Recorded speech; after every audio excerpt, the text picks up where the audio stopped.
જય ઈસુ સંતોની કેડીમાં આપ સૌને સુસ્વાગત। ઇજિપ્તના સંત મરિયમના તહેવારની ધર્મસભા આજે ઉજવણી કરે છે। ઈસવીસન 344માં ઇજિપ્તમાં જન્મેલા સંત મરિયમનું જીવન પરિવર્તન અને પસ્તાવાનું અદ્ભુત ઉદાહરણ છે। માત્ર 12 વર્ષની ઉંમરે તેમણે ઘર છોડ્યું અને અલેક્ઝાન્ડ્રિયા શહેરમાં જઈને ઘણા વર્ષો સુધી પાપમય જીવન જીવ્યું।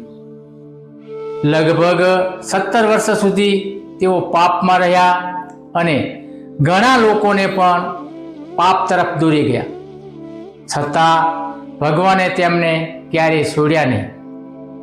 29 વર્ષની ઉંમરે તેઓ યરૂશાલેમ ગયા અને પવિત્ર ક્રોસના મંદિરમાં પ્રવેશવાનો પ્રયત્ન કર્યો, પરંતુ અદ્ભુત શક્તિએ તેમને અંદર જવા દેતું નહોતું। ત્યારે તેમને સમજાયું કે તેમના પાપો જ આ અવરોધનું કારણ છે। તેઓ એક ખૂણે બેસીને રડવા લાગ્યા, ભગવાન પાસે ક્ષમા માગી અને સાચા હૃદયથી પસ્તાવો કર્યો।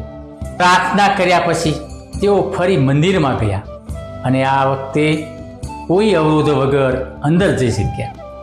એ ક્ષણે તેમના જીવનમાં સંપૂર્ણ પરિવર્તન આવ્યું। તેમણે નક્કી કર્યું કે હવે તેઓ ભગવાન માટે જ જીવશે। તેથી તેઓ જોર્ડન નદી પાસેના રણમાં જઈને પ્રાર્થના અને પ્રાયશ્ચિતનું જીવન જીવવા લાગ્યા। ઘણા વર્ષો પછી પવિત્ર સાધુ જોસીમસ તેમને મળ્યા અને તેમના હાથમાંથી સંત મરિયમે પવિત્ર પ્રસાદ સ્વીકાર્યો।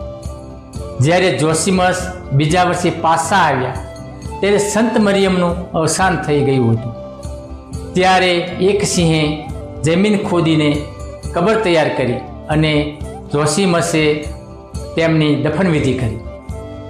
સંત મરિયમનું જીવન આપણને યાદ અપાવે છે કે માણસ કેટલો પણ પાપમાં પડી ગયો હોય, ભગવાનની કૃપાથી તેનું જીવન બદલાઈ શકે છે। જો આપણે સાચા હૃદયથી પસ્તાવો કરીએ તો ભગવાન હંમેશા આપણને નવી શરૂઆત આપે છે। આમીન।